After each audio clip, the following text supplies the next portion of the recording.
shift away from Houston. Now we'll be joining the Brooklyn Nets. I am the man, you know what I'm saying, so leave it to me, because I get it first. Beer going to the basket. You have a 1-2-3, perhaps unlike we've seen in this league in the modern era.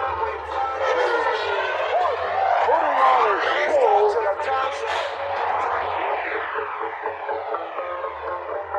Well, it is certainly one thing to be back. It's another thing to actually play. We've wanted to see the big three for the Brooklyn Nets on the court in action. We have a shot tonight. Kyrie Irving has been the missing piece, especially since the addition of James Harden by way of trade. But Kyrie back with the team after missing 7 games, 5 of them because of personal reasons, and 2 to let him get up to speed with conditioning. Irving telling the media yesterday he had a lot of family and personal stuff going on and just needed a pause, but he is expected to be back in the lineup tonight against the Cavs. Good to have NBA analyst Chiney with us on SportsCenter. Chiney, a sigh on your end. Kyrie, James Harden, Kevin Durant, 3 of the top 5 isolation players in the NBA over the last 8 seasons. Now you got to figure out how to make it work together. How do you see that going? Well, Randy, feel free to dig up the results of my games. Unlike Dan, I have a pretty good percentage there, but there's no denying that the big three in Brooklyn is super talented. Now, as Kyrie Irving returns, I know everyone says there's only one ball. If we're putting numbers up, there's only one ball. We should also recognize that each guy has qualities that can make sharing the rock work. I mean, Kevin Durant showed, with the Warriors and OKC that he can put up MVP numbers while playing off-ball. Kyrie has won a championship alongside one of the greatest of all time. Now, for James Harden, this will be a salient opportunity for him to prove that he can do just the same. He sacrificed having his own team for this opportunity. He's the only one of the trio that hasn't yet won a championship, so it might take some time. It might take some adjustments, but they have the collective talent to make it work, but most importantly, this will probably be predicated on their collective will, and that's what really is going to be tested from the jump. Okay, off of those passes, you got to be able to catch and shoot, and also salient is KD having the highest field goal percentage on catch and shoot jumpers, more than 47%. Kyrie, 10th in the NBA, 44%, so says Second Spectrum. Chiney dropping knowledge. Birthday party. Do you think that Kyrie is worth all of this drama? Clearly, you don't want to play basketball bad enough. I think Kyrie Irving should retire. Are you sure Kyrie will be back this year, or are you at least confident he will be? Sure.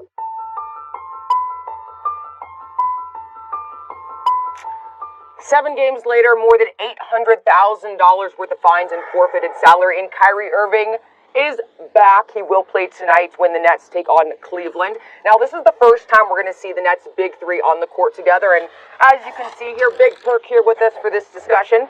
So, Perk, I want to start with you. What impact do you think Kyrie Irving is going to have on this team? Oh, he's going to have a huge impact. Look, I know everyone is, saying that the Nets don't need Kyrie. They can make it out of the East, and that's right? I get that. But that's not the Nets' goal. James Harden wanted to get traded to Brooklyn, not just to make it to the finals, but to win a championship. And guess what? They're not doing that without Kyrie Irving. The guy is averaging 27 points on 50% shooting, by the way. So when I look at Kyrie Irving and I look at James Harden and Kevin Durant, this could be the most explosive offensive firepower that we ever seen in league history on one team. So when you add Kyrie Irving to what James Harden and Kevin Durant already showed us in a small sample size, he's just going to add to this. Now the pressure is going to be on Steve Nash and how he staggered their minutes and what type of position he's going to put these guys in. If I'm the coach, I'm using Steve Nash as a six-man type. Kyrie as a six-man type player, and not starting them and bringing them off the bench, but I would say I would sub them out, early in the first quarter, probably 6 minutes to go in the first, and I would bring him back to start the second and get a ball to him and let him just rock out. James Harden and Kevin Durant also is going to have to sacrifice to Kyrie Irving, meaning they're going to have to let him be who he is, and that's a guy that gets buckets. And I think KD and James, the way, the energy that I see them playing with, the joy, and I know that they want to win a championship, they're going to have no problem with doing that. Now, Kyrie, he's going to have to be mentally there mentally focused. And we just hope that he is. I mean, you just never know with him, but at the end of the day, he's still a guy that's giving you 27 a night on 50% shooting and still one of the best one-on-one players that this game has. Yeah, I mean, you can't disagree with any of that. I don't think that Kyrie obviously isn't going to make them any worse offensively, but that's not the question. Like, they don't have any problem scoring. You talk about them being maybe one of the best offensive teams we've ever seen. I'm not sure they surpassed the KD Warriors because that team fit together a little better offensively. I don't think you need another ball handler in Kyrie. Obviously, that's true. They got two guys that can handle the ball quite well. I think what they need is defense. And I understand the stagger the minutes idea. Like, it sounds good, and it makes sense all the way through the regular season. Maybe it makes sense through most of the postseason. But no one's going to stagger their minutes in closing time. In closing time, it's going to be hard to get defensive stops with Kyrie and Harden and Kevin Durant without having a real rim protector like they had in Jared Allen. So I understand that Kyrie's talent is immense, but we can't pretend like this is some sort of perfect fit. Like, he's not Klay Thompson. He's not a guy that's going to get you 40 points on 10 dribbles. Like, Kyrie is going to get you 40 points on a couple hundred dribbles. And that's just not a perfect fit for this offense. So I don't see them having any problem integrating Kyrie right now. But in the playoffs, when they need to get a stop at some point, they're obviously not going to put Kyrie on the bench or Durant or Harden on the bench at closing time of the game. I worry about what happens to that defense when they kind of was DeAndre Jordan is the defensive stopper in that unit. Yeah, but Dominique, listen, this is what people don't give Kyrie enough credit for. Kyrie is the guy that could play off the ball. Matter of fact, he's not Klay Thompson. Nobody in the league is Klay Thompson.